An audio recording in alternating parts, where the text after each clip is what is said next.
নবীকে কতল করার জন্য আবু জাহেলের পরামর্শ অনুযায়ী 100টি উট পুরস্কার পাবে। এই পুরস্কার নেওয়ার জন্য আবু জাহেলের পরামর্শ ভিত্তিতে উমার তরবারি উঁচিয়ে বলল, উমার তোমার জবান যদি ঠিক থাকে আমি নিমিষের ভিতরে মুহাম্মাদের মাথা কেটে তোমার হাতে দিয়ে দেব। নাউযুবিল্লাহ। আবু জাহেল বলল, উমার রে, তুমি যদি মাথাটা কাটতে পারো আমি তোমাকে পুরস্কার দেব। আমি জবান দিয়ে বলছি, তুমি মাথাটা এনে আমার হাতে দিয়ে দাও। উমার তরবারি নিয়ে তীক্ষ্ণ রোদের কিরণের ভেতর দিয়া মরুভূমি প্রান্তর দিয়ে চলে যাচ্ছে। যাইতে যাইতে সাফা মারোয়া পার হয়ে আল্লাহর রাসূল তার বাসভবনের সামনে সাহাবাদেরকে নিয়ে বসে আছেন। এমন সময় উমর ইবনুল খাত্তাব বাড়ি থেকে বের হয়ে মাঝ পথে গিয়া যখন উলঙ্গ তরবারি ধার চিকমিক করছে, ঊর্ধ্বশ্বাসে রসুলের বাড়ির দিকে চলে যাচ্ছে। এমন সময় নঈম নামের একজন ব্যক্তি উমারকে ডাক দিয়ে বলে, উমার, এত ঊর্ধ্বশ্বাসে ক্ষিপ্ত অবস্থায় তুমি এত তড়িঘড়ি করে কোথায় যাও? বলে, আমি যাচ্ছি মুহাম্মাদের মাথাকে কাটার জন্য। নঈম বলে, উমার রে, খবরদার, মাথা তো তুমি কাটতে পারবে না, বরঞ্চ তোমার মাথাটাই বিক্রি হয়ে যাবে রসুলের পদতলে। ধরে কোন আল্লাহু আকবার। উমর রাগে টকবক করে বলল, নঈম, রাস্তা ছেড়ে দাও, আমাকে যেতে দাও। আমি মক্কার মাথা পেরিয়ে চলে যাব, সাফা মারোয়া পাহাড়ের চিপা দিয়ে চলে যাব মুহাম্মাদের বাসায়। আমি কিচ্ছু দেখব না, তরবারি দিয়ে তার মাথা কাটবো, তুমি রাস্তা ছেড়ে দাও। নঈম বলল, উমর, খবরদার, খবরদার, মাথা পরে কাটো, আগে আমার খবরটা শোনো। বলে, কি খবর? বলে, ওই যে তোমার ভগ্নিপতি আর ফাতেমা তোমার বোন, তার বাড়ির কাছ থেকে আমি এক্ষুনি আসলাম। আমি দেখলাম তারা ওই মুহাম্মাদের উপর ঈমান এনেছে, কালিমা পড়েছে, আল্লাহর উপর বিশ্বাস স্থাপন করেছে। তুমি নিজের ঘর সামলাও, মুহাম্মাদের মাথা পরে তুমি কাটতে যাও। জোরে কোন আল্লাহু আকবার। উমর রাগ করে রাস্তা বাইপাস ধরে তার ভগ্নিপতির বাড়ির দিকে যাওয়া শুরু করলো। যাইতে যাইতে যখন ভগ্নিপতির বাসার একবারে নিকটবর্তী দাঁড়িয়ে গেল, হঠাৎ করে ভেতর থেকে আওয়াজ আসতেছে, ওমান আরাদান যিকরি ফাইন্না লাহু মাইশাতান দনকা ওয়া নাহশুরুহু ইয়াউমাল কিয়ামাতি আমা। আল্লাহর কোরআন উমরের বোন আর ভগ্নিপতি দুইজন একসাথে তেলাওয়াত করছেন। অর্থ হলো, ওমান আরাদান যিকরি ফাইন্না লাহু মাইশাতান দনকা ওয়া নাহশুরুহু ইয়াউমাল কিয়ামাতি আমা। যারা আমি আল্লাহ, আমার নসিহত, আমার বক্তৃতা, আমার বয়ান, আমার উপদেশ, আমার কোরআনের আলোচনা শোনার পর যারা অ্যাবাউট টান বিপরীত মুখেই চলবে, কোরআনের পথে না চলে বিপরীত দিকে চলবে, আমি আল্লাহ বলে দিচ্ছি তাদের জীবিকাকে আমি আল্লাহ সংকীর্ণ করে দেব। আর কিয়ামতের দিন তাদেরকে অন্ধ করে আমি উঠাবো। এই কথা আরবের লোক, মক্কার লোক, উমর আরবির অর্থ বুঝতে পেরে এত রাগান্বিত হয়ে গেল, উনি তড়িঘড়ি করে বাড়ির ভেতরে প্রবেশ করে তরবারির উল্টা পিঠ দিয়া বোন আর ভগ্নিপতিকে মারপিট শুরু করে দিল। মারতে মারতে মারতে বোন বলে, ভাইজান কিসের জন্য মানো? বলে, বোন রে, আমার বিনে পারমিশনে তুমি কেন কালেমা পড়লে, মুহাম্মাদের কালেমা পড়লে, কেন আল্লাহর উপর ঈমান আনলে? বোন বলে, ভাইজান তুমি তো আমার ভাই, তোমার পারমিশন কেন নিতে হবে? আমাকে আল্লাহ সৃষ্টি করেছেন, আল্লাহর আমি আনুগত্য করব, আল্লাহর উপর ঈমান আনবো, এতে তোমার উপর কোনো পরামর্শ নেওয়ার দায়িত্ব আমার নাই। বাঘের মতো আপনার যদি চিৎকার না করে উত্তর না দেন, আমি তো কথা বলতে পারবো না। তাকে থেকে লাভ কি? যতক্ষণ মুখ আছে ততক্ষণ কথা বলতে হবে। কত ছোটে নেতার পক্ষে কথা বললেন, অমুক নেতার চরিত্র ফুলের মতো পবিত্র, নামাজ পড়ে না এক ওয়াক্ত, গাঁজা খায় 6 ওয়াক্ত। সেগুলো নেতারই খবর নাই, সব নেতা গুদা হয়ে গেছে। কতক্ষণ দেখা এখন আছে খেতারা। এই বাংলাদেশে আগে হচ্ছিল সার পোকা, কতক্ষণ দেখা সার পোকা আসছিল বালিশের মধ্যে, মশারির কানির, চকির চিপেট, খেতার মধ্যে, কতক্ষণ সেই সার পোকা বিষ দিয়ে মারা হচ্ছে। বালিশ রাত্রে শুয়ে থেকে কামড়াছে, ঘুমের ভেতরেই 2 হাত দিয়ে আঙ্গুল দিয়ে সার পোকা ধরে টিপ দিয়ে মারিয়ে আবার লাকড় দিয়ে সঙ্গীতে।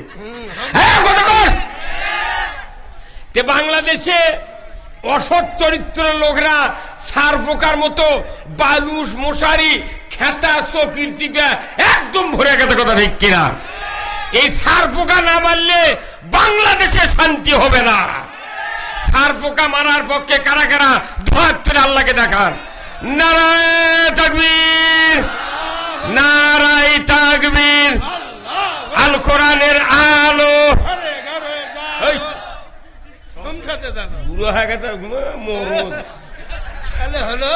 ঘরত দিচ্ছে, ঘরত দিলে বুড়া বাপ মরিছে, দাদা মরিছে, নানা মরিছে, আবার লাঠি করে মারে ছুঁয়ে যাবি।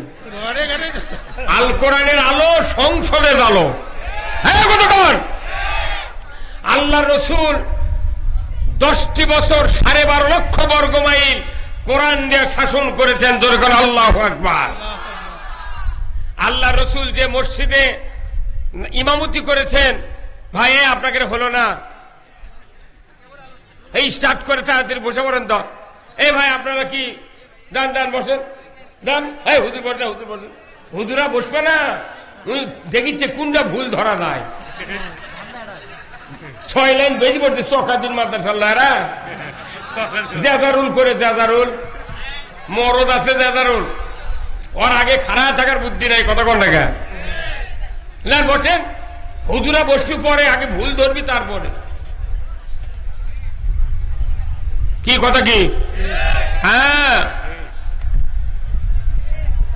শোনেন, আল্লাহ রসুল যে মসজিদে ইমামতি করেছেন, ওই মসজিদে 50,000 রাকাতের সওয়াব 1 রাকাতের বিনিময়ে কে দেয়? আল্লাহ। আর আমাদের মসজিদে যদি 1 ওয়াক্ত নামাজ পড়েন 27 গুণ সওয়াব হতে পারে, নাও পারে। কিভাবে 27 গুণ পাবেন?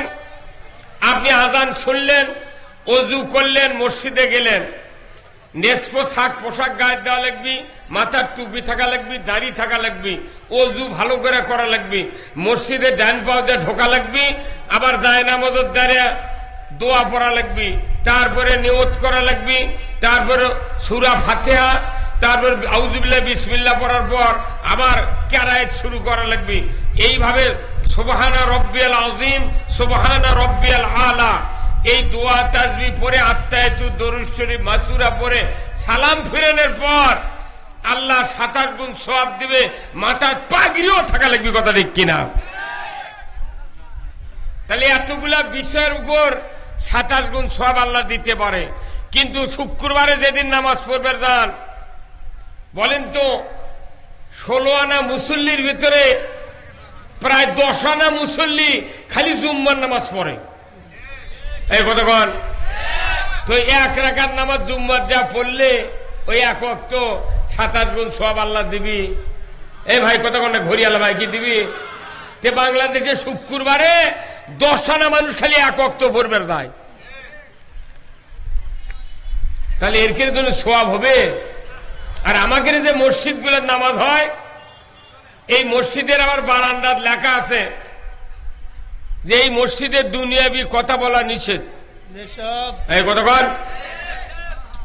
আর আল্লাহর নবী আজ থেকে 1500 বছর আগে এই কোরআন দিয়া মসজিদে নববীতে নামাজ কায়েম করেছেন, চুরি বন্ধ করেছেন, জেনা বন্ধ করেছেন, এরপরে ঘুষ বন্ধ করেছেন, দুর্নীতি বন্ধ করেছেন, মদ, জুয়া, লটারি, যত রকমের অপকর্ম সব বন্ধ করেছেন, নামাজ চালু করেছেন, যাকাত চালু করেছেন, চোরের হাত কাটার আইন কায়েম করেছেন, জোরে বল ঠিক কিনা?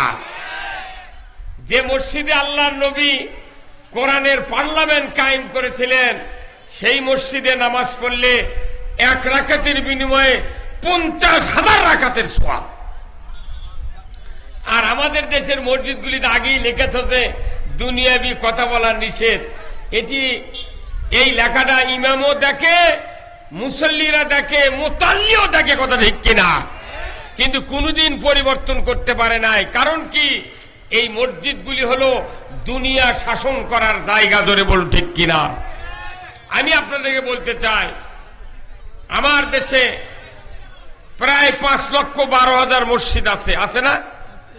এতগুলা মসজিদে যত মুসল্লি নামাজ আদায় করে, যত ইমাম মুয়াজ্জিন আছে, এই লোকগুলি যদি ইসলামের পক্ষে থাকতো, আমার দেশে আরো 50 বছর আগে কোরআন বিজয় হয়ে যেত, ধরে বল ঠিক কিনা?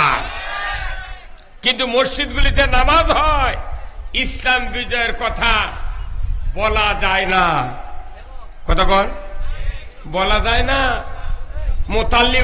মোতাল্লি দাম কি মারে ইমামও? এই কি কো মনে মোতাল্লির বাপের জন্ম? কথা কর, কি লাভ? রসুলের আদলে যদি মসজিদ তৈরি না হয়, রসুলের আদলে যদি আমাদের জীবন বাড়ানো না হয়, কিয়ামতের দিন জান্নাতে যাওয়া অসম্ভব হয়ে যাবে, কথা ঠিক কিনা? আমরা কি রসুলের আদর্শ মানতে পারি? মানবেন তো? আলহামদুলিল্লাহ। আমরা এমন এক সময় মাহফিলে বসেছি যে সময়ে বাংলাদেশে নির্বাচিত সরকার নাই, কথা ঠিক কিনা? বাংলাদেশে এখন আন্দোলনের সরকার আছে। কিসের সরকার? ছাত্র সমাজ আন্দোলন করে যে সরকার কায়েম করেছে, সেই সরকারের নাম কি? প্রধান উপদেষ্টার নাম কি? ডক্টর ইউনূস। বাংলাদেশের মরা মানুষও তার নাম জানে।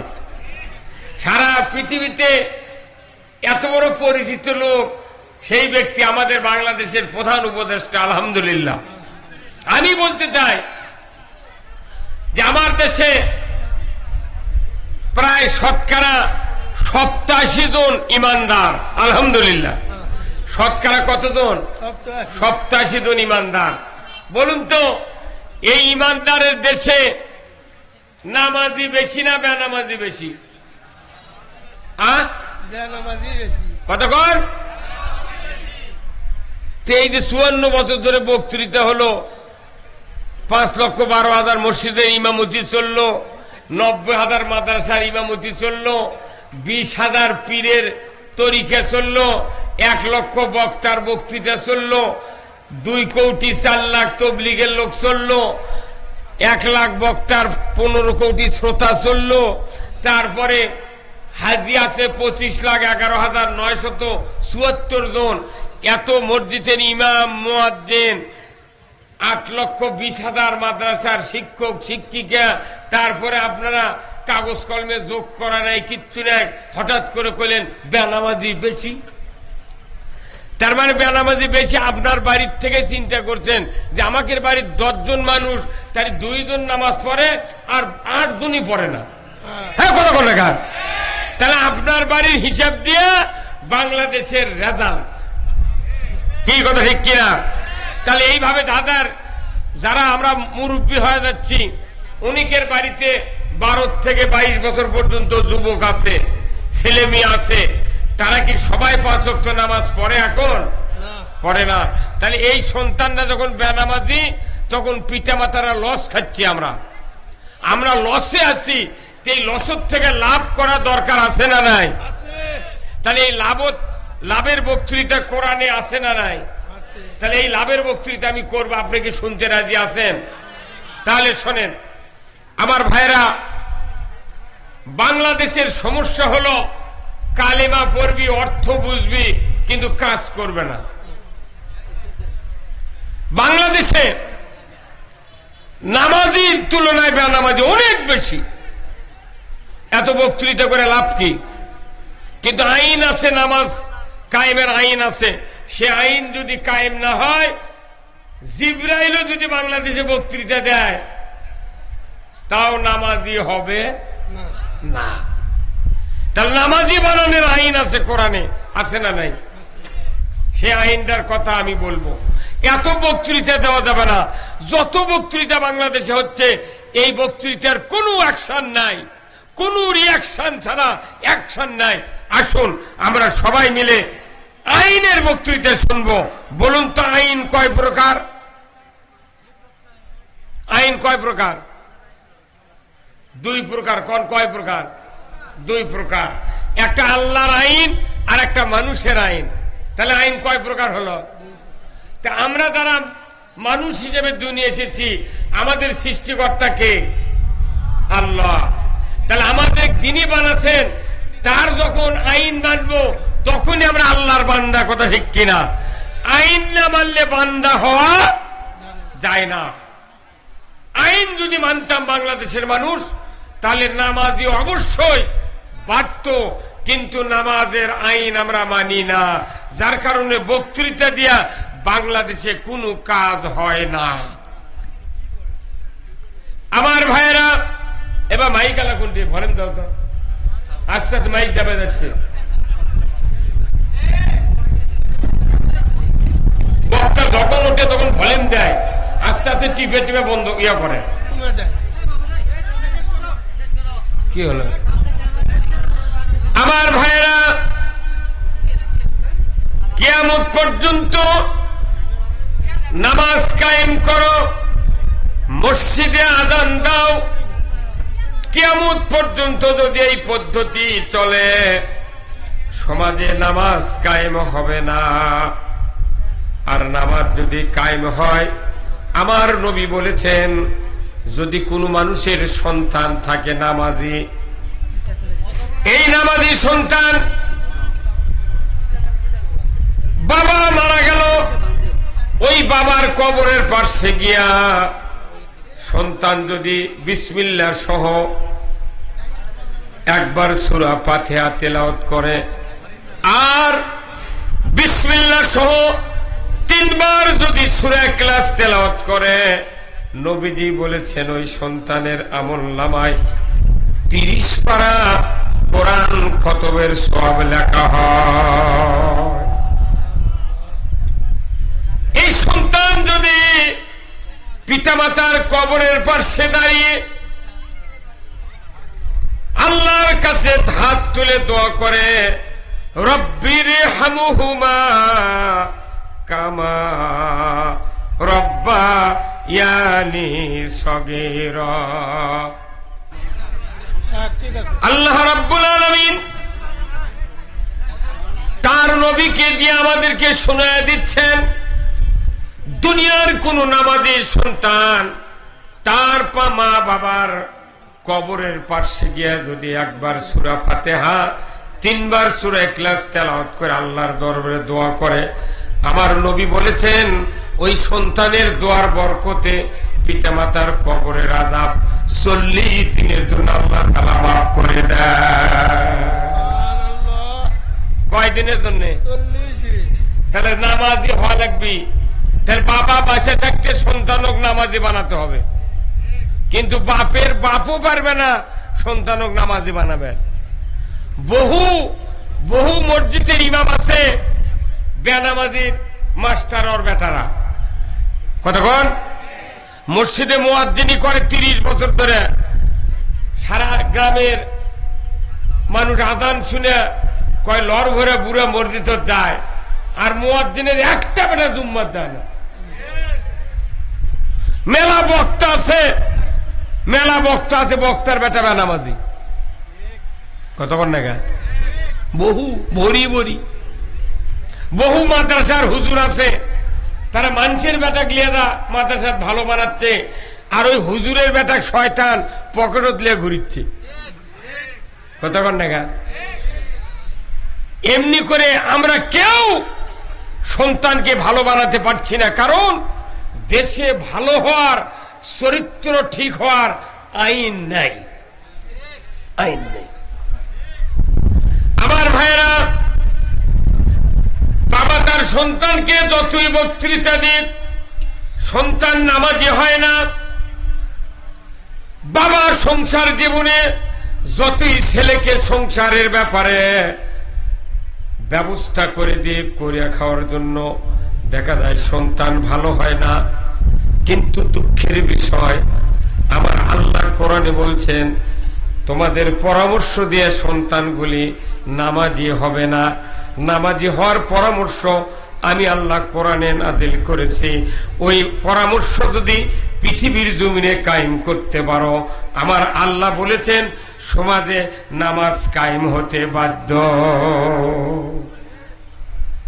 আমার আল্লাহ বলেছেন সূরা আল হজ ৪১ নম্বর আয়াত, আল্লাযীনা ইম্মাক্কান্নাহুম ফিল আরদ আকামুস সালাতা ওয়া আতাউজ যাকাতা ওয়া আমারু বিল মারুফ ওয়া নাহাউ আনিল মুনকার ওয়া লিল্লাহি আকিবাতুল উমুর। আমার আল্লাহ বলেছেন, ও মুসলমান, যদি তুমি কোনো ভূখণ্ডের প্রধানমন্ত্রী হও, রাষ্ট্রপতি হও, সরকার হও, প্রেসিডেন্ট হও, ক্ষমতায় যাও, তাহলে তোমরা ৪টা দফা চালু করবে, ৪টা আইন চালু করবে। ১ নাম্বার, নামাজ কায়েম করবে, যাকাত আদায় করবে, ন্যায়ের আদেশ করবে, অন্যায়ের বারণ করবে।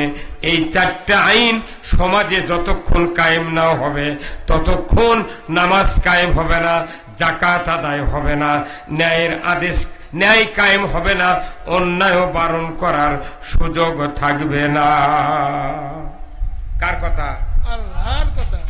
আমি নামাজের বক্তৃতা দিই, কিন্তু নামাজ যে আইন লাগবে সরকারের, এই আইনের কথা হুজুর রাখবার পারে না। আইনের কথা কলি কয়, তাহলে ওরা রাজনীতি হলো। কত কয় না পারি, এবারে মাই গেল কুন্ডি গেল, হ্যাঁ দেন ভলিউম দেন,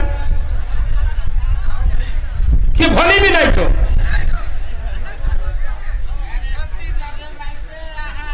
একবারে ১০০ সাউন্ড হওয়া লাগবে, কোন মাইকের সাউন্ড দাবা যাবে না।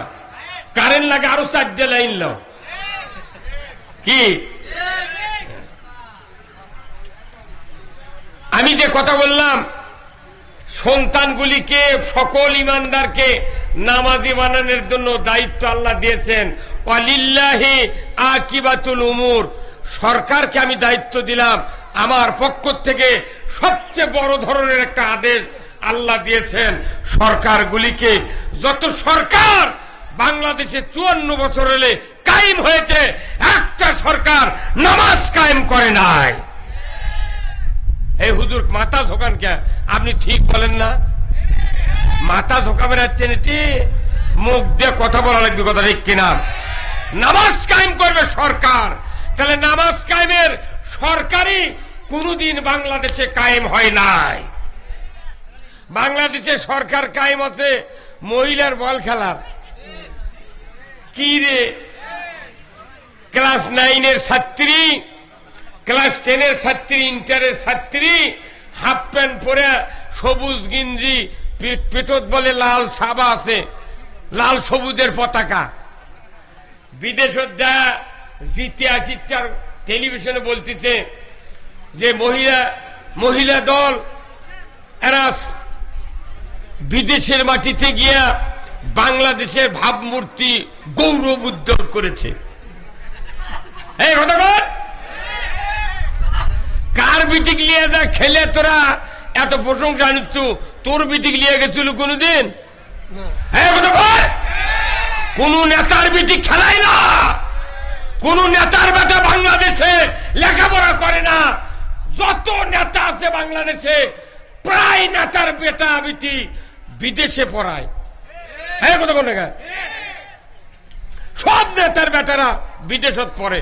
আর এই দেশের মধ্যবিত্ত, নিম্নবিত্ত মানুষের সন্তানদেরকে প্রলোভন দিয়া ওর কেড়ে পাশে চামচাগিরি শিখায়। চামচাগিরি শিখা ওর কেড়ে পাও টিপে দেয়, কথা অনুযায়ী যা কয় তাই শোনে। এদেরকে দিয়া দুনিয়ার অশান্তি সৃষ্টি করে দুনিয়ায়। আর ওই নেতা যখন মরবি, মরার আগে বেটাক বিদেশের থেকে নিয়ে আসা, উই যে এমপি মরবি, ওই এমপির পদত আবার দাঁড়িয়ে দিয়া উই মরে যায়। বাপ যা করিছে বেটারও তাই করে, কথা ঠিক কিনা? আর আমাকে করছে হুজুর কো কি হলো, কথা কর। আর এই সুযোগ বাংলাদেশে দেওয়া হবে না।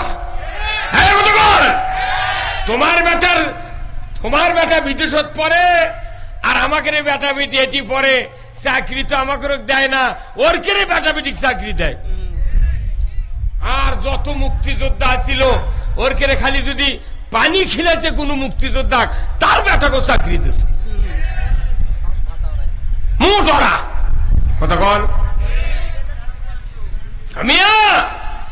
আল্লাহ তাআলা কোরআনে বলছেন সরকার ছাড়া নামাজ কায়েম করতে কেউ পারবে না। কার কথা? চিৎকার করেন, কার কথা? তাহলে নামাজ কায়েম বাংলাদেশে হোক, এটা কি আপনারা চান? কারা কারা চান? দুহাত তুলে আল্লাহকে দেখান। লিল্লাহে তাকবীর, নারায়ে তাকবীর। তাহলে নামাজ যদি সমাজে কায়েম করতে চান, আপনার সন্তান সন্ততি যদি নামাজি বানাতে চান, নামাজি সরকার কায়েম করতে হবে।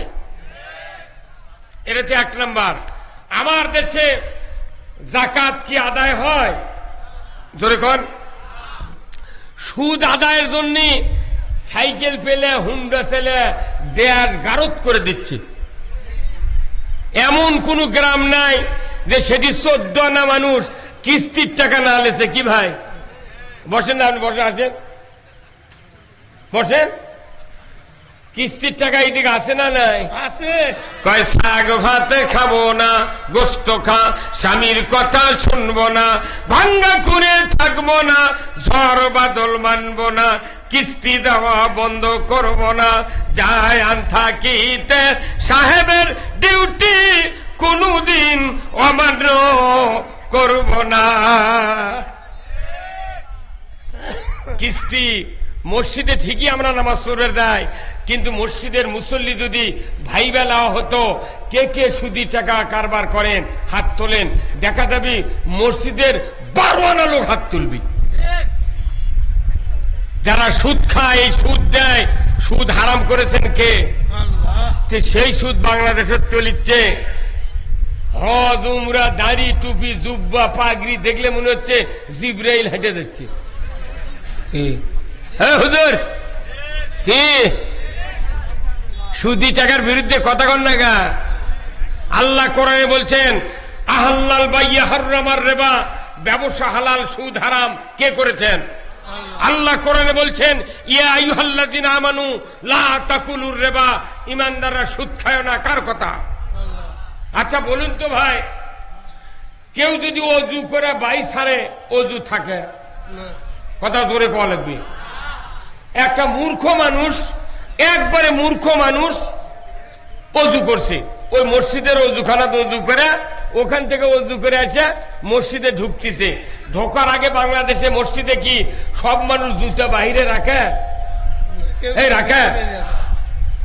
কেন রাখে না?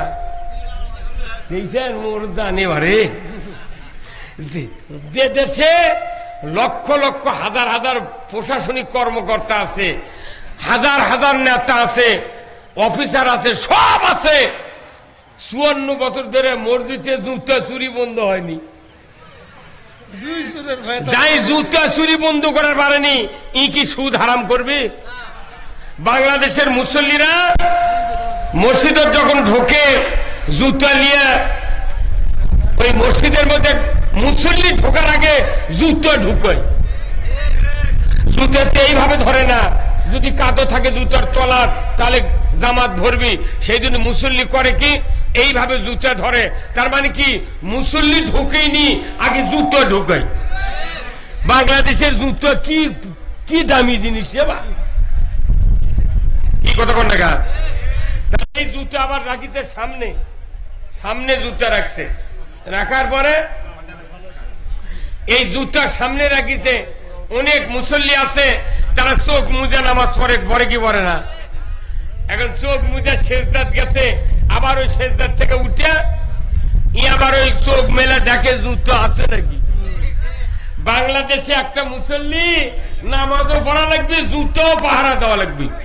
হ্যাঁ, কতক্ষণ না কাঁপবে। এই বাংলাদেশের সংসদে মসজিদে যে জুতা চুরি হয় কোনদিন আলোচনা করেনি। কতক্ষণ না আপনারা সংসদে কোনদিন আলোচনা করছে জুতা চুরি, হুন্ডা চুরি, গরু চুরির কথা কথা? ওটিটা ওরা ওরা খালি মারামারি আর হুড়াহুড়ি, অন্য কোনো কাম নেই। আপনার নাম কি? এই যে আপনি আপনি তো দেরি করছেন কেন?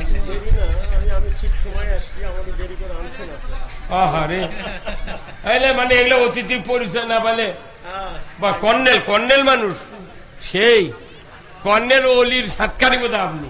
আল্লাহর ঘরে ঢোকার মানুষ। মার হাবা মার হাবা, আলহামদুলিল্লাহ। আল্লাহ তাআলা ওনার হায়াত দারাজ করুক, বলুন আমিন। তাহলে আমি কি বলছিলাম?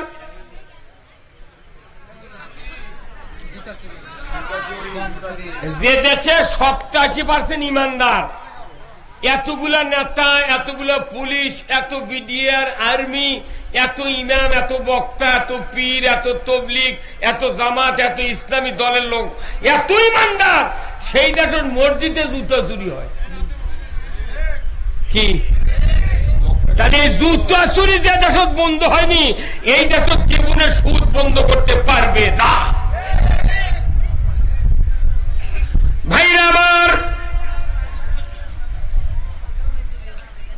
দেশে যে সুদ চলছে, আপনাদের বিবেকের কাছে আমার প্রশ্ন, একজন অশিক্ষিত লোক, মূর্খ মানুষ, মসজিদের অজুখানার থেকে অজু করে এসে মসজিদের তার জুতার নিরাপত্তা দেওয়ার জন্য কোমর সাফরিয়ে পায়ের কাছ থেকে জুতাটা হাতে নিয়েছে। নেওয়ার সময় পেছনের রাস্তা দিয়া বাতাস বেরিয়ে গেছে। এই অশিক্ষিত লোক জীবনে কি ওই অবস্থায় মসজিদে ঢুকবে না, আবার উজু করতে যাবে?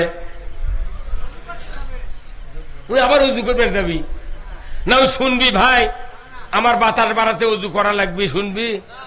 ওই মূর্খ লোক জানে যে কাম হচ্ছে শব্দ হয়নি, গন্ধ বাড়ায়নি, অতএব আমি যে কাম করছি অজু নাই। ওই আবার ঘুরে গেছে অজু জায়গা, যা যে লোকের কাছ থেকে উঠে আসছে ওই লোক বলতেছে ভাই তুমি না এক্ষুনি অজু করে গেলে, তোমার আবার ঘুরে আসার কারণ হচ্ছে সমস্যা। তাহলে একটা মূর্খ মানুষও জানে যে অজু করার পর বাই ছাড়লে অজু নষ্ট হয়ে যায়, থাকে না। তাহলে রোজা করে কেউ যদি দুপুর বেলা 1 প্লেট ভাত খায়, আর রোজা থাকবে না? এই কথা বল। আপনি নামাজ শুরু করেছেন, সূরা ফাতিহা পড়া হয়ে গেছে, এর মধ্যে আপনার এক ছেলে বলতেছে আব্বা পশ্চিম পাড়ার রায়হান আমাকে একটা গরু খরচ দিচ্ছে। তখন যদি আপনি নামাজের ভেতর থেকে কন বাবা রায়হানকে একটু দাঁড়াবের ক, আমি নামাজ পড়ে বাড়াচ্ছি, এই নামাজ থাকবে না? না, স্যার নামাজ থাকবে না। তাহলে আপনি নামাজ ভঙ্গের কারণ জানলেন, রোজা ভঙ্গের কারণ জানলেন, অজু ভঙ্গের কারণ জানলেন। ইমান যে ভাঙ্গে গেছে কবে? নাগর নদী, আত্রাই নদী দিয়ে সিংড়ে চলে গেছে ইমান, উনি এখনো টুই মার দিয়ে ঘুরতেইছে।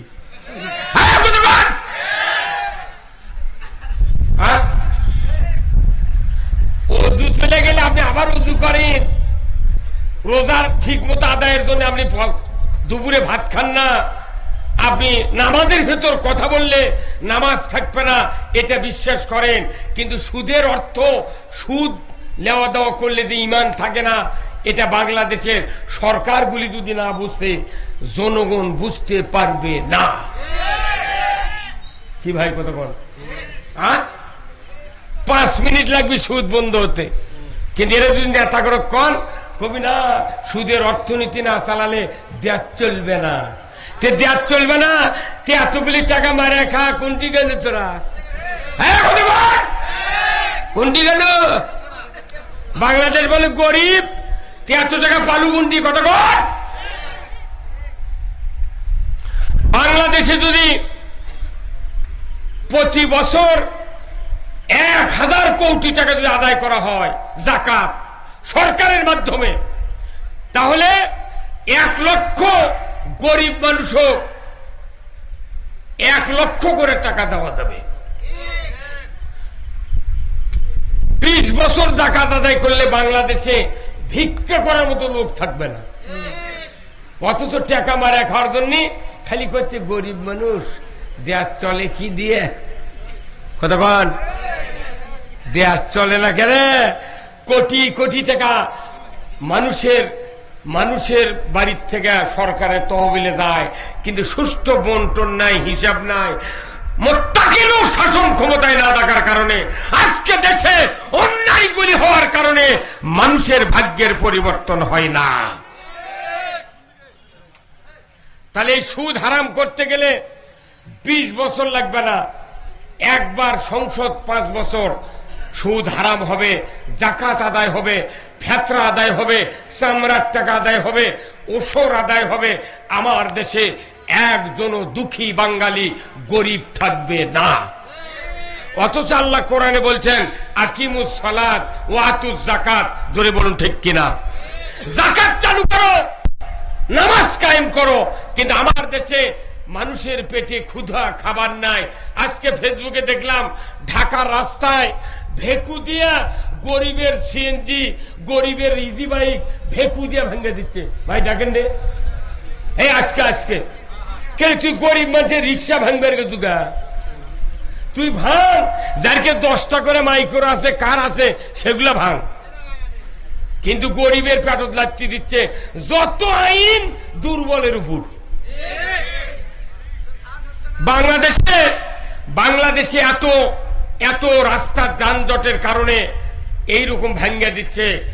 রাস্তার যানজটের একমাত্র কারণ হলো সরকারকে আল্লাহ দায়িত্ব দিয়েছেন, যদি তুমি মুসলমান হও জনগণের 5টা অধিকার দিতে হবে।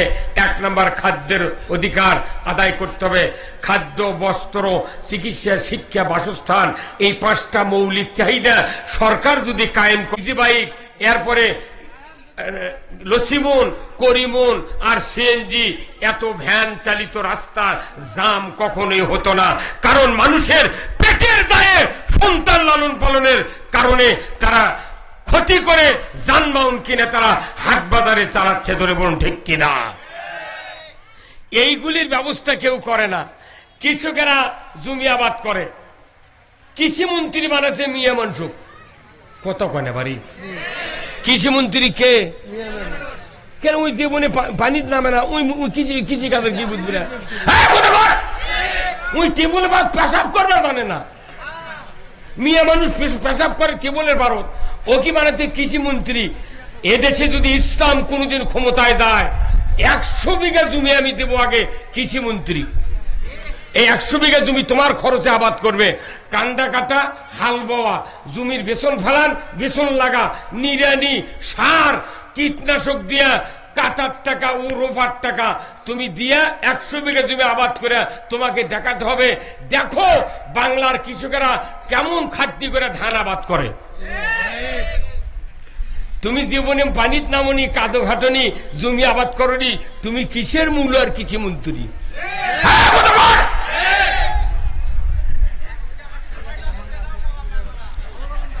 এই যে এমএস্টার টপ সিনজেন্টা কোম্পানির যে ঔষধ না দিলে জমির দানা হয় না কি ভাই? এমএস্টার টপ 1600 টাকা দাম 1 বোতল। এর আগে আরো বেশি আছিল। সরকার ইচ্ছা করলে 500 টাকা এই বোতল জনগণের কাছে দিতে পারে, বাদ বাকি টাকা ভর্তুকি দিতে পারে। ইউরিয়া সার খালেদা যখন প্রধানমন্ত্রী ছিল তখন 300 টাকা বস্তা ছিল। সেই ইউরিয়া বস্তা এখন 1360 টাকা। তুই জীবনে লাগাছিল ইউরিয়া দিয়ে ধান?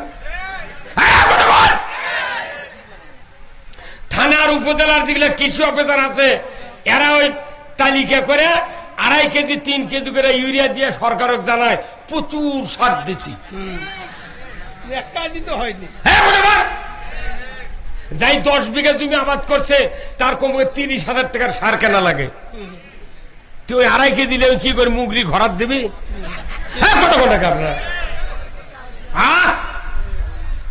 এই জন্য খালি নামাজ রোজার বক্তৃতা দিয়া পৃথিবীতে শান্তি আসবে না। আগে কৃষকের দেখতে হবে কারা কৃষি কাজ করে, এরাই হলো জাতির শ্রেষ্ঠ সন্তান।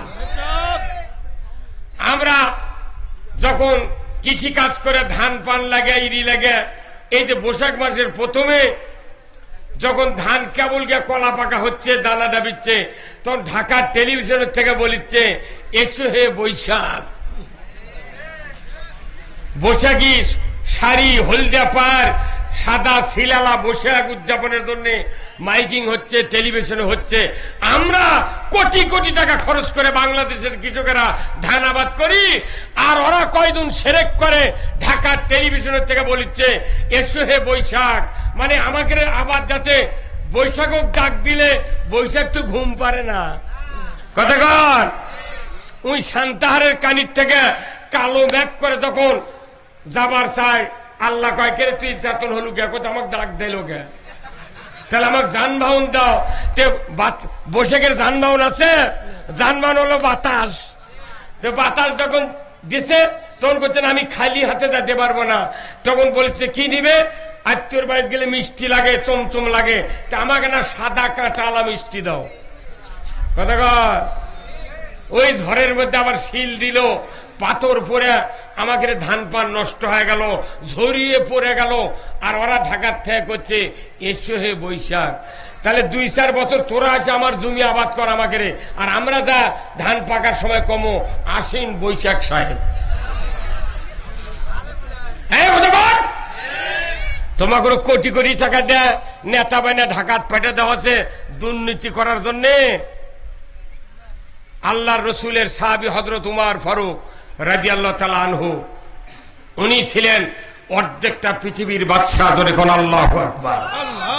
আমার ভাইয়েরা, উমর ফারুক আল্লাহর নবীকে কতল করার জন্য আবু জাহেলের পরামর্শ অনুযায়ী 100টি উট পুরস্কার পাবে। এই পুরস্কার নেওয়ার জন্য আবু জাহেলের পরামর্শ ভিত্তিতে উমর তরবারি উঁচিয়ে বলল, উমর তোমার জবান যদি ঠিক থাকে আমি নিমিষের ভিতরে মুহাম্মাদের মাথা কেটে তোমার হাতে দিয়ে দেব। নাউযুবিল্লাহ। আবু জাহেল বলল, উমর রে, তুমি যদি মাথাটা কাটতে পারো আমি তোমাকে পুরস্কার দেব। আমি জবান দিয়ে বলছি, তুমি মাথাটা এনে আমার হাতে দিয়ে দাও। উমর তরবারি নিয়ে তীক্ষ্ণ রোদের কিরণের ভেতর দিয়া মরুভূমি প্রান্তর দিয়ে চলে যাচ্ছে। যাইতে যাইতে সাফা মারোয়া পার হয়ে আল্লাহর রাসূল তার বাসভবনের সামনে সাহাবাদেরকে নিয়ে বসে আছেন। এমন সময় উমর ইবনুল খাত্তাব বাড়ি থেকে বের হয়ে মাঝপথে গিয়া যখন উলঙ্গ তরবারি ধার চিকমিক করছে, ঊর্ধ্বশ্বাসে রসুলের বাড়ির দিকে চলে যাচ্ছে। এমন সময় নঈম নামের একজন ব্যক্তি উমরকে ডাক দিয়ে বলে, উমর এত ঊর্ধ্বশ্বাসে ক্ষিপ্ত অবস্থায় তুমি এত তড়িঘড়ি করে কোথায় যাও? বলে আমি যাচ্ছি মুহাম্মাদের মাথাকে কাটার জন্য। নঈম বলে, উমর রে খবরদার, মাথা তো তুমি কাটতে পারবে না, বরঞ্চ তোমার মাথাটাই বিক্রি হয়ে যাবে রসুলের পদতলে। ধরে কোন আল্লাহু আকবার। উমর রাগে টকবক করে বলল, নঈম রাস্তা ছেড়ে দাও, আমাকে যেতে দাও। আমি মক্কার মাথা পেরিয়ে চলে যাব, সাফা মারোয়া পাহাড়ের চিপা দিয়ে চলে যাব মুহাম্মাদের বাসায়। আমি কিচ্ছু দেখব না, তরবারি দিয়ে তার মাথা কাটবো, তুমি রাস্তা ছেড়ে দাও। নঈম বলল, রে উমর খবরদার খবরদার, মাথা পরে কাটো, আগে আমার খবরটা শোনো। বলে কি খবর? বলে ওই যে তোমার ভগ্নিপতি আর ফাতেমা তোমার বোন, তার বাড়ির কাছ থেকে আমি এক্ষুনি আসলাম। আমি দেখলাম তারা ওই মুহাম্মাদের উপর ঈমান এনেছে, কালিমা পড়েছে, আল্লাহর উপর বিশ্বাস স্থাপন করেছে। তুমি নিজের ঘর সামলাও, মুহাম্মাদের মাথা পরে তুমি কাটতে দাও। জোরে কোন আল্লাহু আকবার। উমর রাগ করে রাস্তা বাইপাস ধরে তার ভগ্নিপতির বাড়ির দিকে যাওয়া শুরু করলো। যাইতে যাইতে যখন ভগ্নিপতির বাসার একবারে নিকটবর্তী দাঁড়িয়ে গেল, হঠাৎ করে ভেতর থেকে আওয়াজ আসতেছে, ওমান আরাদান জিকরি ফাইন্না লাহু মাইশাতান দনকা ওয়া নাহশুরুহু ইয়াউমাল কিয়ামাতি আমা। আল্লাহর কোরআন উমরের বোন আর ভগ্নিপতি দুইজন একসাথে তেলাওয়াত করছেন। অর্থ হলো ওমান আরাদান জিকরি ফাইন্না লাহু মাইশাতান দনকা ওয়া নাহশুরুহু ইয়াউমাল কিয়ামাতি আমা। যারা আমি আল্লাহ, আমার নসিহত, আমার বক্তৃতা, আমার বয়ান, আমার উপদেশ, আমার কোরআনের আলোচনা শোনার পর যারা অ্যাবাউট টান বিপরীত মুখেই চলবে, কোরআনের পথে না চলে বিপরীত দিকে চলবে, আমি আল্লাহ বলে দিচ্ছি তাদের জীবিকাকে আমি আল্লাহ সংকীর্ণ করে দেব। আর কিয়ামতের দিন তাদেরকে অন্ধ করে আমি উঠাবো। এই কথা আরবের লোক, মক্কার লোক উমার আরবির অর্থ বুঝতে পেরে এত রাগান্বিত হয়ে গেল, উনি তড়িঘড়ি করে বাড়ির ভেতরে প্রবেশ করে তরবারির উল্টা পিঠ দিয়া বোন আর ভগ্নিপতিকে মারপিট শুরু করে দিল। মারতে মারতে মারতে বোন বলে, ভাইজান কিসের জন্য মানো? বলে, বোন রে, আমার বিনে পারমিশনে তুমি কেন কালেমা পড়লে, মুহাম্মাদের কালেমা পড়লে, কেন আল্লাহর উপর ঈমান আনলে? বোন বলে, ভাইজান তুমি তো আমার ভাই, তোমার পারমিশন কেন নিতে হবে? আমাকে আল্লাহ সৃষ্টি করেছেন, আল্লাহর আমি আনুগত্য করব, আল্লাহর উপর ঈমান আনবো, এতে তোমার উপর কোনো পরামর্শ নেওয়ার দায়িত্ব আমার নাই। আজকের সমাজের অনেক নেতা আছে, যদি তারকে দলের লোক যদি ইসলামের কথা বলে, তারা চাপ দেয়, এই তো কে কথা ইসলামের কথা খবর, এই কথা কর না গা। ওই চাপের ভয়ে এখনো মানুষ ইসলামের কথা বলতে পারছে না, ভয় আছে। খালি না ভোটটা দে, তারপর মানুষ বুঝে দিবি। ভোটের ওটিতে আর কি বুঝাতে পারবি? খালি ফাটিয়ে দিবি এইবার। আমার ভাইরা, উমর রাগে ক্ষিপ্ত হয়ে এত জ্বালা শুরু হয়ে গেল, এত মারপিট শুরু করতে লাগলো, বোন অস্থির হয়ে যাচ্ছে, ভাইজান মেরো না, ভাইজান মেরো না। হঠাৎ করে তরবারির আঘাত তার ভগ্নিপতির মাথায় লেগে গেল, ফিনকি দিয়ে রক্ত বেরিয়ে যাচ্ছে। এমন সময় ফাতেমা বোন উমারকে জড়িয়ে ধরে বলল, ভাইজান তুমি আমাকে মেরে মেরে শহীদ করে দাও, খবরদার আমার স্বামীকে তুমি মেরো না, তোমার কি দয়া হয় না? এই যে মাথা ফেটে ফিনকি দিয়ে রক্ত বেরিয়ে যাচ্ছে, তোমার কি দয়া হয় না? উমার তখনই ভগ্নিপতির রক্তর দিকে নজর করার সাথে সাথে এমন একটা মায়া আল্লাহ তাআলা সৃষ্টি করে দিলেন, ওই রক্ত দেখা মাত্রই উমার দুর্বল হয়ে গেল। ধরে কোন আল্লাহু আকবার। দুর্বল হওয়ার সাথে সাথে উমারের হাত থেকে তরবারি পড়ে গেল। উমার বলছে, বোন রে, ভুল করেছি রে বোন, আমি বুঝতে পারি নাই, তোমরা কি পড়ছিলে আমাকে দিয়ে দাও, সেই খণ্ডটি আমি তেলাওয়াত করব। বোন, আপন বোন বলছে, ভাইজান যদি তোমার হাতে খণ্ডটা দিই আমি অপরাধী হব, গুনাহগার হব, কারণ তুমি তো নাজাসাত, অপবিত্র, তুমি মুশরিক, তোমার হাতে খণ্ডটি দেওয়া যাবে না, তুমি গোসল করো, পবিত্র হও, তারপরে খণ্ডটি দেওয়া হবে। জোরে কন্যা মারহাবা। সেই ফুলেরই রৌশানীতে আরশ করছে রৌশান, সেই ফুলেরই রং লেগে আজ ত্রিভুবন জালা, সাহারাতে ফুটল রে ফুল রঙিন গোলে লা লা, সাহারাতে ফুটল রে ফুল। জোরে কন্যা মারহাবা। চীনের রসিক ভুমর বুলবুল, সেই ফুলের ঠিকানাই, কেউ বলে হযরত মুহাম্মদ, কেউ বা কামলে ওয়ালা, সাহারাতে ফুটল রে ফুল। জোরে কন্যা মারহাবা। কি ফুল মক্কাতে রসুল ফুটালেন, সেই ফুল যার নাকে গন্ধ লাগে সেই আল্লাহর রসুলের দেওয়ানা হয়ে যায়। যখন আল্লাহু আকবার।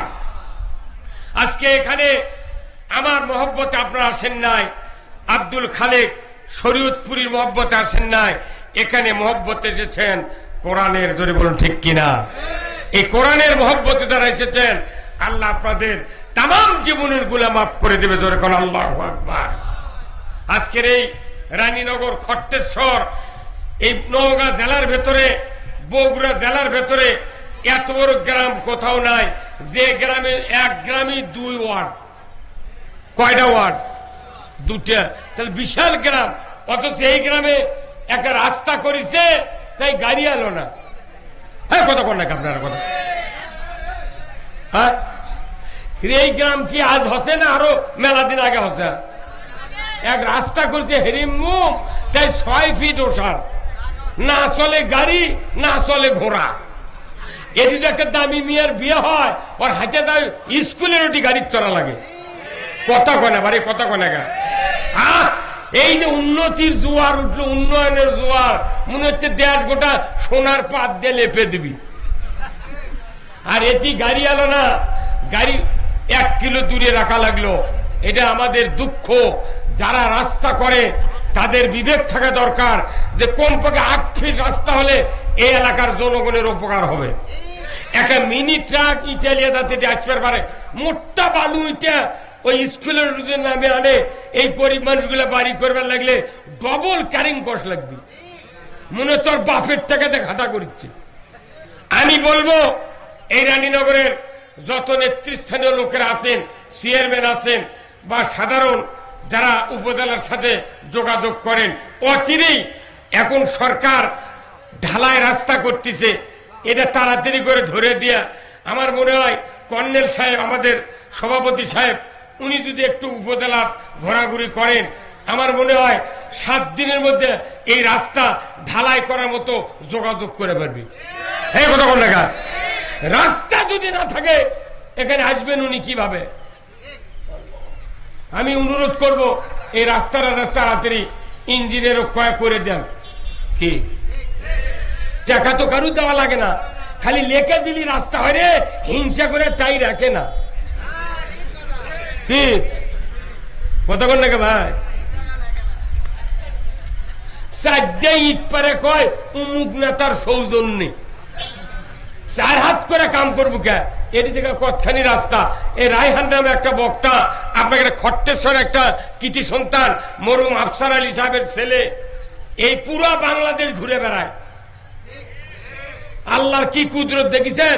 এমনি গল্প করার লাগলে কথা একটা করতে করতে 5 মিনিট লাগে, আটকে যায়। আর যখন বক্তৃতা যায় মাইক ফাটে যায়।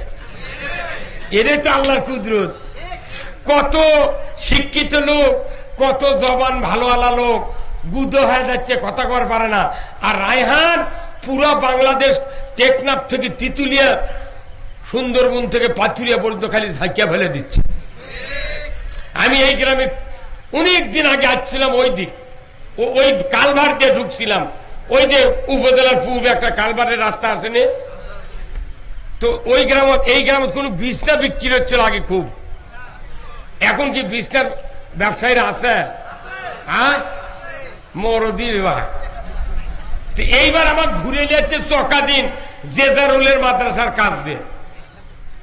আপনারা যারা এই মাহফিলে বসে আছেন, এই মাহফিলে বসাটা আল্লাহ যেন কবুল করে, ধরে কোন আমিন।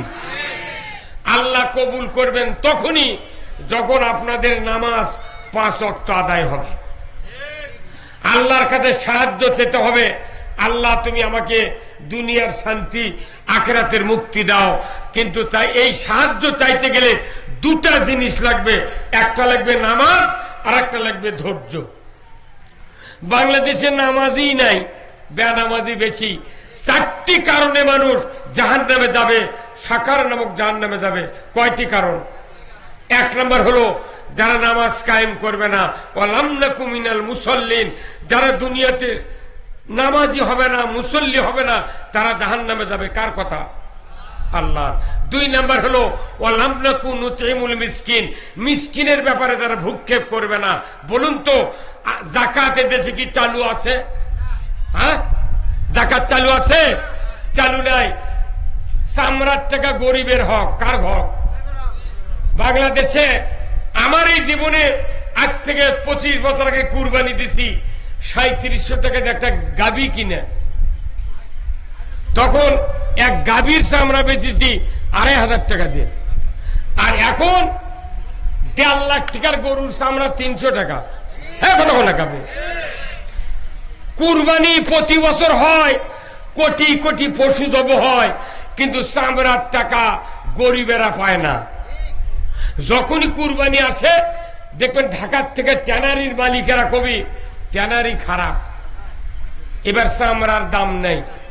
এই হুই তুলে একটা করে চামড়া 300 টাকা একবার দাম কবি, গারাকার আসবে না, পরে চামড়া মাংনা দেওয়া লাগে। গতবারে কুরবানির দিন আমি চামড়া একটা ছিলে আমার নিজের বাড়িতে গরু 4.5 মণ গোস্ত আছে, সেই চামড়া 300 টাকা কষে এক চামড়ার ব্যবসায়ী।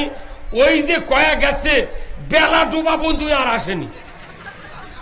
আমি বিপদ পড়ে গেলাম কর্নেল ভাই, বিপদ পড়ে দেখ চামড়া তো আমরা খাবারও পারবো না, আমার মাদ্রাসাও নাই, কি করি না। আমার বিয়ে কোনো গোস্ত দিবে রাখছিল যে ভাই এই চামড়াটা আপনি ব্যাগত করে লিয়ে যান অমুক মাদ্রাসার তৈবপুর মাদ্রাসার দেন, সেই মাদ্রাসার দেশে রাত্রে ওই রাত্রে ওই হুন্ডত করে মুলুবি লিয়ে যা করির হাটত বেচিছে 700 টাকা দিয়ে। উই আবার বেচিছে সকালবেলা বগুড়া দত্তবাড়ি চামড়ার আড়তত বেচিছে 1250 টাকা দিয়ে। উই আবার বেচিছে ওর থেকে নাম্বার নিয়ে আমি আবার যোগাযোগ করে দেখি উই আবার বেচিছে 1750 টাকা দিয়ে। একই চামড়া 300 কয়ালে আইনি, বগুড়া থেকে ঢাকার পাটি লেছে 1700। উই বেচিছে কার কাছে এটা আর আমার নাম্বার দেয়নি, যোগাযোগ করিনি। একটা চামড়ার বড় পাটির কাছে আমি বললাম ভাই উই চামড়া কোনটি নিয়ে যায়, কয় চলে যায় ভারতে। এক ভারত ছাড়া চামড়া পাকাকরণের মেশিন বাংলাদেশ নয়, মুসলিম রাষ্ট্রের কাছে একটাও চামড়া পাকা করার মেশিন নাই। চামড়া পাকা করার জন্য ওই চামড়া 3200 টাকা দিয়ে বেচিছে ঝিলানি করার পর লবণ দিয়ে। এই চামড়া ভারতের থেকে পাকা হয়ে আছে বাটা কোম্পানি পায়ে পায়ে শো কোম্পানির কাছে 10,500 টাকা দিয়ে চামড়া বেচে। আর কাল্লার চামড়া দিয়ে 6 জোড়া স্যান্ডেল তৈরি হয় 499 টাকা করে দাম এক একটা স্যান্ডেলের। এই কতক্ষণ গোটা গরুর চামড়া থাকে, এক একটা শো অরিজিনাল চামড়া দিয়ে যদি কিনবার দান 10,000 টাকা লাগে বাটা কোম্পানির জুতো। তাহলে একটা গরুর পুরো পেট পিঠের চামড়া দিয়ে কমপক্ষে 6 জোড়া লয় 16 জোড়া জুতো হবে। এগুলো টাকা ধনীকের পেটত যাচ্ছে আর গরিব করছে। 300 টাকার দাম হচ্ছে গরুর চামড়া, 20 টাকা হলো ভেড়ার চামড়া, 25 টাকা হলো খাসির চামড়া। গরিব যেটি টাকা পাবি সেটি টাকা নাই। এখন ধান নামিছে, মোটা ধান বড় বড় ব্যবসায়ীরা কিনে কিনে গোডাউনত রোদ দিয়ে থুচ্ছে। গরিবের ধান যখন ফুরাবি এরা সিন্ডিকেট করে 1800 টাকা মন জিরার ধান বেচবি। এই কতক্ষণ ওরকের মাথা ঘুরে যাবি, এইবার সিন্ডিকেট ভাঙ্গে দিবে। এবার কি কতক্ষণ টাকা কোল্ড স্টোরের আলু 100 টাকা কেজি বেচিছে, এইবার বেচিস বাবা আলু এখন লিখছে না 400। কতক্ষণ খালি আনা সময় দেন, সময় দেন। বাংলাদেশের গরিবেরা কৃষকেরা দেখেন এবার ধান 1400-1500, আমার ওখানে 1550 টাকা জিরার ধান। কৃষকের ধানের দাম পাবে, সারের দাম কমে যাবে। যদি কমান না হয় সরকারকে চাপ দেবো আমরা, সার কৃষকের বাড়ি বাড়ি দাম কমে পৌঁছে দাও। খালি নামাজরতার বক্তৃতা দিলে মানুষ ভালো হবে না। সার, কীটনাশক, জাকাত, চামড়া, ওষুধ এইগুলি দিয়া মানুষকে ঘরে ঘরে শান্তি দিতে হবে। আর চুরি বন্ধের জন্য হাত কাটার আইন কায়েম করতে হবে। এই বাংলাদেশে চুরি বন্ধ হোক, হাত কাটার আইন চালু হোক। কারা কারা চান দুহাত তুলে আল্লাহকে দেখা। নারায়ে তাকবীর। চোরের হাত কাটার আইন এটি হাত তুললে কায়েম হবে। সংসদে 151 জন ইমানদার লোককে পাঠাতে হবে, তারা আইন পাস করবে চুরি বন্ধের হাত কাটার আইন। অসারিকু অসারিকাতু ফাক্তাওয়াইদেহুমা, চোর আর চুন্নি যদি ধরা পড়ে 5টা গ্যারান্টির পর হাত কেটে দাও। একটা চোরের হাত বাইতুল মুকাররমের উত্তর গেটে যদি কেটে দেওয়ার দৃশ্য ডিসেল লাইনে দেখানো হতো, গরু চুরি, হুন্ডা চুরি তো দূরের কথা, মসজিদে একজোড়া জুতা চুরি হতো না। এই কাম না করে থানার ওসি যখন দেশত চুরি হয় তখন ওই চৌকিদারক দিয়ে গ্রামত পাইতে দিয়ে কয় আপনার বিট পাহারা দেন। তখন এই গ্রামে 10টা গ্রুপ করে 15 জন করে রাত 10টার থেকে 3:30 পর্যন্ত বিট দিচ্ছে, জাগো হে জাগো। কোরআন হাদিসের কোথাও নাই এই জাগো হে জাগো, কোথাও নাই। বরঞ্চ চোরের হাত কাটার আইন কায়েম হলে ছোট ছোট চোরেরা এর করে গেছে বড় চোর মানা করে দেয়, ভাই তোরা তখন চুরি করিস না, কারণ থানাত আমাকে নাম আছে, তোরা চুরি করলে আমাকে ধরবি। এই কথা কর না, ওরাই মানা করবি খবরদার চুরি করবো না। তা না করে সারাদিন বাজারের দোকানদারি করে, রাত্রে আবার ওর বিট পাহারা দেওয়া লাগে। এই কথা কর না, 5 মিনিট লাগবে চুরি বন্ধ হওয়া। 4টা চোরের হাত যদি বাংলাদেশে কাটে 4 বছর চুরি হবে না। আর চুরির আইন কেন পাস করে না? যারাই আইন পাস করবে ওরাই তো বড় চোর, ওরাই বড় চোর। যারা চুরি করবে না, যারা অন্যায় করবে না, এই রকম লোক যদি আজও সমাজের নেতৃত্ব দেয়, এই দেশটা উমারের শাসনের মতো দেশ হবে। যেরকম আল্লাহু আকবার, একটু জিকির করেন সুবহানাল্লাহ। মাহির মাহির কো চা কোন দিতেছে বারে? আমার সার ফলা থেকে আছে, মাইক কিচ্ছু নেই। মাইকের আমার এখানে সাউন্ড হয় না, কা মাইক কি ঠিক আছে? আমি কথা বলেছি, এখানে সাউন্ড নেই, কিন্তু নেই। প্রথম আছে তখন খুতবা দিলাম, তখন সেই সাউন্ড। ভাই আপনারা কি বেজার হচ্ছেন নাকি? আমার একটু চা খাওয়া লাগবে, ভাই বয়স হয়ে গেছে। সেই 47 বছর হচ্ছে আমার বক্তৃতার বয়স। আমি বক্তৃতা করছি আপনাকে। আবু তাহের কারি ছিলেন না ভাই, এই দক্ষিণ রাজাপুরের আসলতা মাদ্রাসাতে আমি তখন দাখিলি সাহারামের ছাত্র। আমি সাহারাম থেকে বক্তৃতা করি। তো ওই সময় ওনার বক্তৃতা আমি শুনছি। আর লোহাসুরে নামে একটা গ্রাম আছে না, লোহাসুরের আশরাফ মৌলানা ছিল, ওনার মেয়ের বিয়ে ছিল চাকলমা, ওনার সাথে আমি বক্তৃতা করছি। সে অদ্যাবধি বক্তৃতা চলছে আপনাদের দোয়ায়। আমি আপনাদেরকে গতানুগতিক বক্তৃতা দিতে পারি না, আমি বক্তৃতা দিই সমাজ পরিবর্তনের জন্য। ধরে বলুন ঠিক কিনা? আজকে বাংলাদেশে যদি রাজনৈতিক নেতারা যদি ঐক্যবদ্ধ হয়ে বাংলাদেশ যদি ইসলাম কায়েম না করে, এ দেশের মাটিতে কোন গজব যে আরম্ভ হবে দেখতে পাবেন।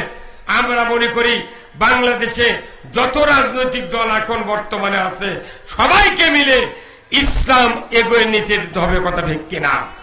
ইসলাম জীবন ব্যবস্থা কে পাঠিয়েছেন? ইসলাম নামক জীবন ব্যবস্থা আল্লাহ পাঠিয়ে দিয়েছেন মানুষের জন্য। জোরে কোন আল্লাহু আকবার।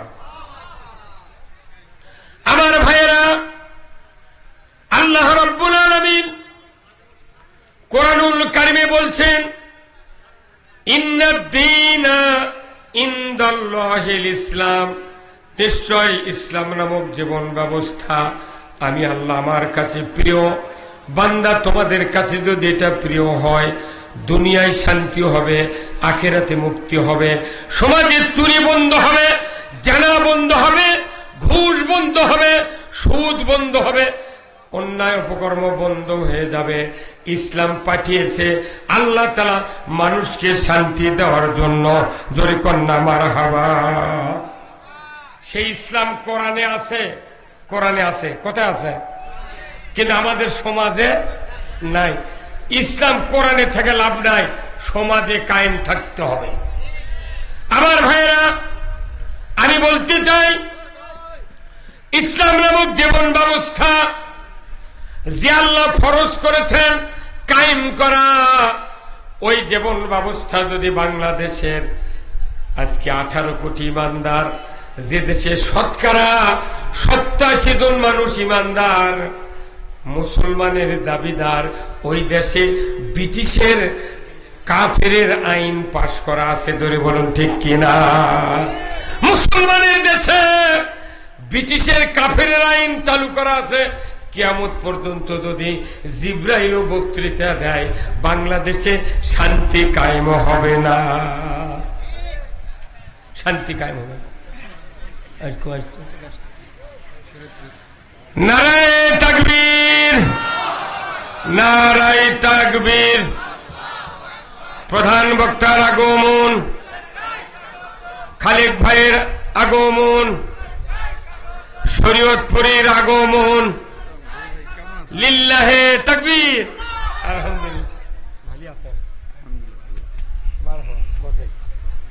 আমি দীর্ঘদিন পর আব্দুল খালেক শরীয়তপুরি ভাইয়ের সাথে দেখা হলো। আজ থেকে প্রায় 25-26 বছর আগে এই খট্টিশ্বরে একবার আমি মাহফিল করেছিলাম এই খালেক ভাইয়ের সাথে, আব্দুল খালেক ভাইয়ের সাথে। আজকে আবার দেখা হলো। তো যাই হোক, উনি আপনাদের সামনে এসেছেন, কথা বলবেন। আমি একটি কথা বলে আপনাদের কাছ থেকে বিদায় নেব। সেই কথাটা হলো যে আল্লাহ আমাদেরকে ইবাদতের জন্য সৃষ্টি করেছেন। কার কথা? আল্লাহ কোরআনে বলছেন, ওমা খলাকতুল জিন্না ওয়াল ইনসা ইল্লা লিয়াবুদুন। আল্লাহ মানুষ আর জিনকে সৃষ্টি করেছেন আল্লাহর গোলামি করার জন্য। জোরে কোন আল্লাহু আকবার।